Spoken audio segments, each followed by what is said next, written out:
ಗದಗ ಜಿಲ್ಲೆಯಲ್ಲಿ ನಿಧಿಗಳ್ಳರ ಅಟ್ಟಹಾಸಕ್ಕೆ ಕಲ್ಯಾಣ ಚಾಲುಕ್ಯರ ಕಾಲದ ಸಿದ್ದೇಶ್ವರ ದೇವಸ್ಥಾನದ ನಂದಿ ಮೂರ್ತಿ ನಾಪತ್ತೆಯಾಗಿದೆ. ಲಕ್ಕುಂಡಿಯಿಂದ 5 ಕಿಲೋಮೀಟರ್ ದೂರದಲ್ಲಿರುವ ಜಂತ್ಲಿ ಶಿರೂರು ಗ್ರಾಮದಲ್ಲಿರುವ ದೇವಾಲಯ ಈಗ ನಿಧಿಗಳ್ಳರ ಕಣ್ಣಿಗೆ ಬಿದ್ದಿದೆ.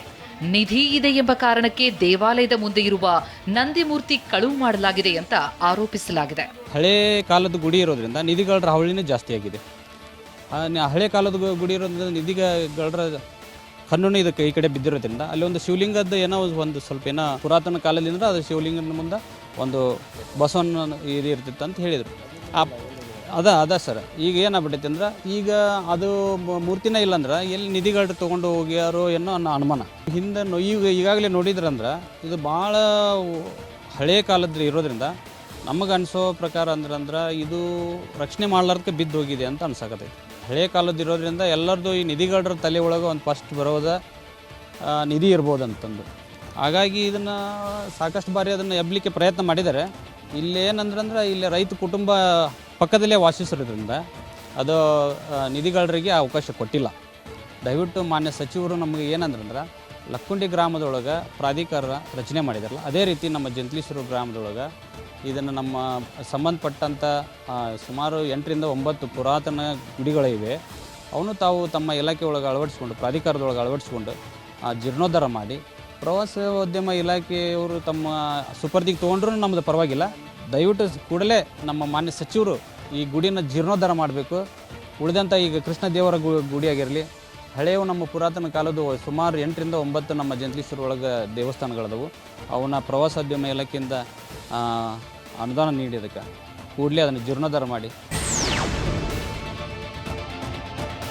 ಮಂಗಳೂರು ಪೊಲೀಸರು ಆಪರೇಷನ್ ಫಿಂಗರ್ ಪ್ರಿಂಟ್ ಕಾರ್ಯಾಚರಣೆ ನಡೆಸ್ತಾ ಇದ್ದಾರೆ. ಈ ವೇಳೆ ಕಳ್ಳತನಕ್ಕೆ ಸಂಚು ಹೂಡಿದ್ದ ಆರೋಪಿಗಳು ಸಿಕ್ಕಿಬಿದ್ದಿದ್ದಾರೆ. ಈಗಾಗಲೇ 200ಕ್ಕೂ ಅಧಿಕ ಜನರ ಫಿಂಗರ್ ಪ್ರಿಂಟ್ ಪರಿಶೀಲನೆ ನಡೆಸಲಾಗ್ತಾ ಇದೆ. ಕಾರ್ಯಾಚರಣೆ ತೀವ್ರಗೊಳಿಸುವುದಕ್ಕೆ ಕಮಿಷನರ್ ಸುಧೀರ್ ಕುಮಾರ್ ರೆಡ್ಡಿ ಸೂಚನೆ ಕೊಟ್ಟಿದ್ದಾರೆ.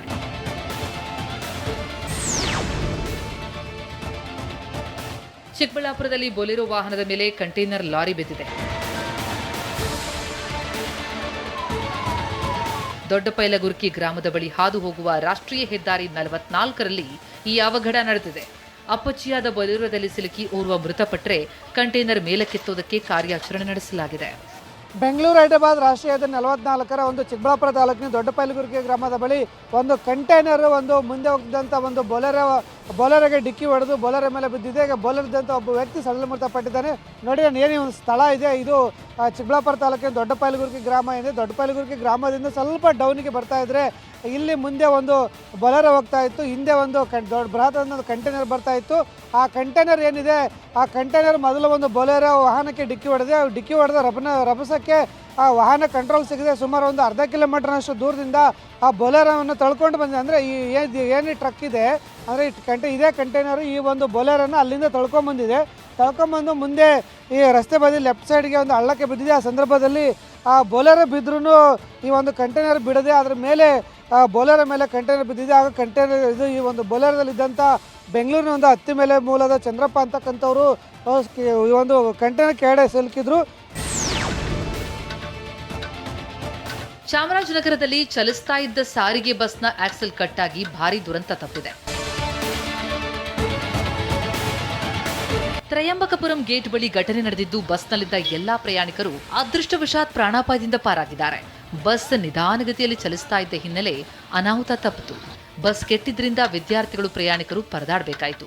ಸೂಕ್ತ ನಿರ್ವಹಣೆಗಿಲ್ಲದ ಬಸ್ಗಳನ್ನು ಲೈನ್ಗೆ ಬಿಟ್ಟಿದ್ದಕ್ಕೆ ಪ್ರಯಾಣಿಕರು ಆಕ್ರೋಶ ಹೊರಹಾಕಿದ್ದಾರೆ.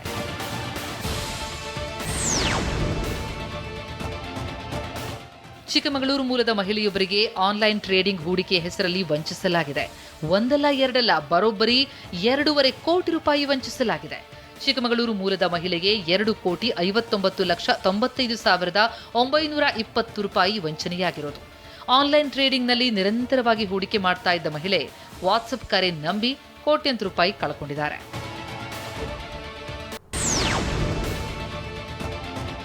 ತುಮಕೂರಿನ ಶಿರಾ ಜಾತ್ರೆಯಲ್ಲಿ ಕಿಡ್ನಾಪ್ ಆಗಿದ್ದ ಮಗುವನ್ನ ಬೆಂಗಳೂರಿನಲ್ಲಿ ರಕ್ಷಣೆ ಮಾಡಲಾಗಿದೆ. 2.5 ವರ್ಷದ ಮಗುವನ್ನ ಅಪಹರಿಸಿದಂತ ಇಬ್ಬರನ್ನ ಶಿರಾ ಪೊಲೀಸರು ಬಂಧಿಸಿದ್ದಾರೆ. ಮುಷ್ಟಿಗರಹಳ್ಳಿಯ ರಂಗಪ್ಪ ಎಂಬುವರ ಮಗುವನ್ನ ಅಪಹರಿಸಲಾಗಿತ್ತು. ಇದೀಗ ಮಗು ಸುರಕ್ಷಿತವಾಗಿ ತಾಯಿ ಮಡಿಲಿಗೆ ಸೇರಿದೆ.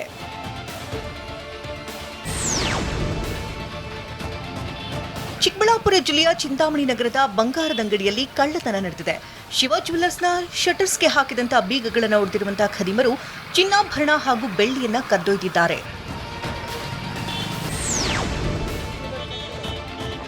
ಏನಿಲ್ಲ ಇಲ್ಲ ಅಂತಂದ್ರೆ 6,000 ರೂಪಾಯಿ ದಂಡ ಇದೆ. ಹೆಂಗಾರು ಮಾಡ್ತವ್ರಿ ಹುಬ್ಬಳ್ಳಿ ಧಾರವಾಡದಲ್ಲಿ ಸಂಚಾರ ಪೊಲೀಸರ ಲಂಚಾವತಾರ ಬಯಲಾಗಿದೆ. ಏನಿಲ್ಲ ಇಲ್ಲ ಅಂತಂದ್ರೆ 6,000 ರೂಪಾಯಿ ದಂಡ ಇದೆ. ಹೆಂಗಾರು ಮಾಡ್ತವ್ರಿ ತೋರಕ್ ಬರಂಗಿಲ್ಲ ತೋರ್ಸರ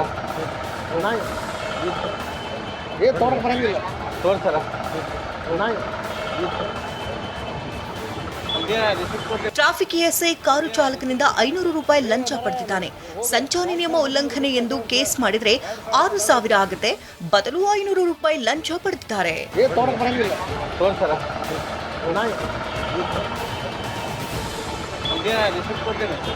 ಮರ ಹೋಗ 4,000 ಹುಡುಗರು ಬಿಟ್ಟು 2,000 ರೂಪಾಯಿ ದಂಡ ಇದೆ.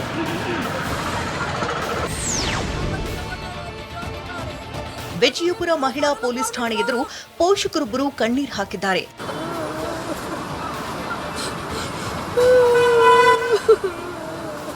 ಎಲ್ಲ ಚೇಡಿ ಮಾಡ್ಕೇಸಿ ನಮ್ಮ ಮಗಳಿಗೆಲ್ಲ ತಲೆನ ಕಲಾ ಸೌಂಡ್ ಮಾಡಿಬಿಟ್ಟ ನೋಡ್ರಿ ಸರ್. ಪ್ರೀತಿಸಿದ ಯುವಕನ ಜೊತೆ ಮದುವೆಯಾಗಿ ಬಂದ ಮಗಳನ್ನ ಕಂಡು ಪೋಷಕರು ಆಘಾತಗೊಂಡಿದ್ದಾರೆ. ಪೊಲೀಸ್ ವಾಹನದಲ್ಲಿ ಹೊರಟಿದಂತ ಮಗಳನ್ನ ನೋಡಿ ಭಾವುಕರಾಗಿದ್ದಾರೆ. ನಡು ರಸ್ತೆಯಲ್ಲೇ ಅಡ್ಡ ಬಿದ್ರು ತಾಯಿಯತ್ತ ಮಗಳು ಮುಖ ಕೂಡ ಮಾಡಲಿಲ್ಲ. ನಮ್ಮ ಇಟ್ಟು ಮಕ್ಕಳು ಸಾಣಾಗಿ ಇದು ನಮ್ಮ ಬುದ್ಧಿ ನಮಗೆ ಕೂಡ ಹಾಕಿ ನಮ್ಮ ಮಕ್ಕಳ ಬುದ್ಧಿನ ಕಲಾಸ್ ಮೇಲೆ ಮಾಡ್ಬಿಟ್ಟಾವ್ರಿ ಸರ್ ಅವರು ತಲೆಗೆ ಕೆಲಸ. ಟಾಟಾ ಹಿಟಾಚಿನ ಶೋರೂಮ್ ಮುಂದೆ ನಿಲ್ಲಿಸಿರುವಂತಹ ವ್ಯಕ್ತಿ ಹಿಟಾಚಿ ಶೋರೂಮ್ಗೆ ಬೀಗ ಹಾಕಿಬಿಟ್ಟಿದ್ದಾನೆ. ಟಾಟಾ ಹಿಟಾಚಿ ಕಚೇರಿಯ ಸಿಬ್ಬಂದಿ ಹೊರಗೆ ನಿಂತಿದ್ದಾರೆ. ಹಿಟಾಚಿ ಖರೀದಿ ಮಾಡಿ ಸಮಸ್ಯೆಗೆ ಸಿಲುಕಿ ರೋಸಿ ಹೋದಂತಹ ಗ್ರಾಹಕ ಶೋರೂಮ್ಗೆ ಬೀಗ ಹಾಕಿ ಹಿಟಾಚಿ ಮಾಲಕ ಗಿರೀಶ್ ಆಕ್ರೋಶ ಹೊರಹಾಕಿದ್ದಾರೆ. ಸರ್ ನಮ್ದೇನಿಲ್ಲ ಸರ್, ನಮ್ಮ ಕಂಪ್ನಿ ಲೆಕ್ಕಾಚಾರ ಕರೆಕ್ಟ್ ಆಗೈತೆ ಅಂದರು. ನೀವು ಕಂಪ್ನಿ ಲೆಕ್ಕಾಚಾರ ಕರೆಕ್ಟ್ ಆಗೈತೆ ಅಂದರೆ ನಮ್ಮ ಮ್ಯಾನ್ ಎಲ್ಲ ತೋರಿಸ್ರಪ್ಪ, ಫಿಸಿಕಲಿ ತೋರಿಸಿ ಅಂದರೆ ಮೊನ್ನೆ ಬಂದು 8-10 ಜನ ಮೆಕ್ಯಾನಿಕ್ಗಳು ಬಂದರು. ನಾವು ಹಾಕಿರೋ ಡೀಸೆಲ್ ಹಾಕಿ ಎಲ್ಲ ಇದು ಮಾಡಿ ಅವ್ರ ಮುಂದೆ 11 ಲೀಟ್ರ್ ಮೈಲೇಜ್ ತಾಣ್ತು. ಇಕೋ ಮೂಡಲ್ಲಿ ನೀವು 8ರಿಂದ 9 ಕೊಟ್ಟಿದ್ದೀವಿ, 11 ಲೀಟ್ರ್ ತಾಂಡೈತೆ. ಇದಕ್ಕೇನಪ್ಪ ಪರಿಹಾರ ಅಂದರೆ ಸರ್ ನಾವು ಬರ್ತೀವಿ, ನೋಡ್ತೀವಿ, ಓಡಿಸಿ 1 ವಾರ ರೆಡಿ ಆಗುತ್ತೆ ಅಂದರು. ಯಾವುದೇ ಕಾರಣಕ್ಕೂ ಆಗಲಿಲ್ಲ. ಇನ್ನು ನಾವು 775 ಡೀಸೆಲ್ ಹಾಕಿ 70 ಗಂಟೆ ಗಾಡಿ ರನ್ ಆಯಿತು. ಅದಕ್ಕೆ ನಮಗೆ ಬೇಜಾರಾಗಿ ತಂದು ಗಾಡೀಲಿ ಹಾಕಿದ್ವಿ ಸರ್. ಗ್ರಾಹಕ ಗಿರೀಶ್ ಕಚೇರಿಗೆ ಬೀಗ ಹಾಕಿದ ಬಳಿಕ ಕಚೇರಿ ಸಿಬ್ಬಂದಿ ಹೊರಗೆ ನಿಂತಿದ್ದಾರೆ. ಬಂದು ಗಾಡಿ ಡೋರ್ ಕ್ಲೋಸ್ ಮಾಡಿ ಇದನ್ನ ಮಾಡಿದ್ದಾರೆ. ಇನ್ನೇನು ತೊಂದರೆ ಮಾಡಿಲ್ಲ ಅವರು. ನಮ್ಮ ಮ್ಯಾನೇಜರ್ ಹತ್ರ ಮಾತಾಡಿ ನಾನು ಡಿಸಿಷನ್ ಹೇಳ್ತೀನಿ ಸರ್. ಅವರು ಈಚೆಗೆ ಕಳಿಸಿ ಬಾಕ್ಲಾಕಿದ್ದಾರೆ ಅಷ್ಟೇ. ಆ ಕಸ್ಟಮರೇ ಬಾಕ್ಲಾಕಿದ್ದಾರೆ ಸರ್. ಸರ್ವಿಸ್ ಇಶ್ಯೂ ಅಂತ ಮಾಡಿದ್ದಾರೆ ಸರ್. ಇದು ನಮ್ಮ ಮ್ಯಾನೇಜರ್ ಹತ್ರ ಮಾತಾಡಿದ್ದೀನಿ ನಾನು. ಸರ್ವಿಸ್ ಮಾಡಿದ್ದೀವಿ ಸರ್, ಸರ್ವಿಸ್ ಮಾಡಿಲ್ಲ ಅಂತ ಹೇಳ್ತಿಲ್ಲ ಸರ್. ಅದು ನಾನು ದೊಡ್ಡವ್ರ ಹತ್ರ ಮಾತಾಡಿದ್ದೀನಿ, ಅವ್ರಿಗೂ ಎಲ್ಲ ಬೆಳಗಿನ ತಿಳಿಸಿದ್ದೀನಿ. ಅವರು ಬಂದು ಮಾತಾಡ್ತೀನಿ ಅಂತ ಹೇಳಿದ್ದಾರೆ. ಬಂದು ಮಾತಾಡಿದಾಗ ಚಾಮರಾಜನಗರದ ತಾವರೆಕಟ್ಟೆ ಗ್ರಾಮದಲ್ಲಿ ಕಿಡಿಗೇಡಿಗಳು ಮನೆಯೊಂದಕ್ಕೆ ಬೆಂಕಿ ಇಟ್ಟಿದ್ದಾರೆ. ತಾವರೆಕಟ್ಟೆ ಮೊಳೆ ಗ್ರಾಮದ ಶಿವಮಲ್ಲು ಎಂಬುವರ ಮನೆಗೆ ಕಿಡಿಗೇಡಿಗಳು ಬೆಂಕಿ ಹಾಕಿದ್ದಾರೆ. ಶೀಟ್ ಮನೆ ಆಗಿದ್ದರಿಂದ ಶಿವಮಲ್ಲು ಕುಟುಂಬ ಪ್ರಾಣಾಪಾಯದಿಂದ ಪಾರಾಗಿದೆ.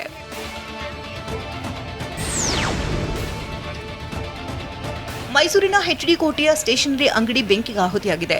ತಡರಾತ್ರಿ ಶಾರ್ಟ್ ಸರ್ಕ್ಯೂಟ್ನಿಂದ ಬೆಂಕಿ ಹೊತ್ತಿಯುರಿದಿದೆ. ಲೋಕೇಶ್ ಎಂಬುವರಿಗೆ ಸೇರಿದಂತ ಅಂಗಡಿ ಸುಟ್ಟು ಭಸ್ಮವಾಗಿದ್ದು 18 ಲಕ್ಷ ಮೌಲ್ಯದ ಸ್ಟೇಷನರಿ, ಜೆರಾಕ್ಸ್ ಮಿಷಿನ್, ಪ್ರಿಂಟರ್ಗಳು ಸುಟ್ಟು ಕರಕಲಾಗಿದೆ. ತಕ್ಷಣ ಸ್ಥಳಕ್ಕೆ ಆಗಮಿಸಿರುವಂತಹ ಅಗ್ನಿಶಾಮಕ ಸಿಬ್ಬಂದಿ ಬೆಂಕಿ ನಂದಿಸಿದ್ದಾರೆ.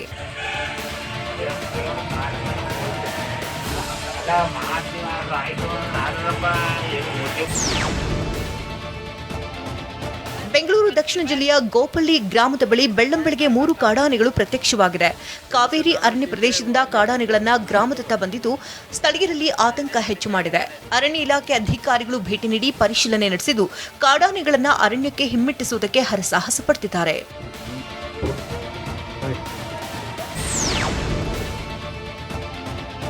ಜಾತ್ರೆಯಲ್ಲಿ ಹೆಣ್ಣು ಮಕ್ಕಳ ವಿಡಿಯೋ ಮಾಡಿದ್ರೆ ದಂಡ ವಿಧಿಸಲಾಗುವುದು ಅಂತ ಎಚ್ಚರಿಕೆ ನೀಡಲಾಗಿದೆ.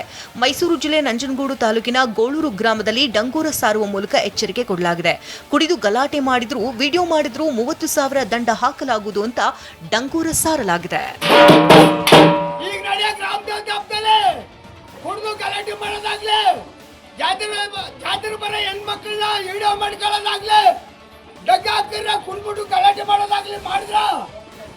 ಜಾಮೀನು 30,000 ದಂಡ ಕೊಡ್ಬೇಕಂತ ಕಟ್ರಪ್ಪ.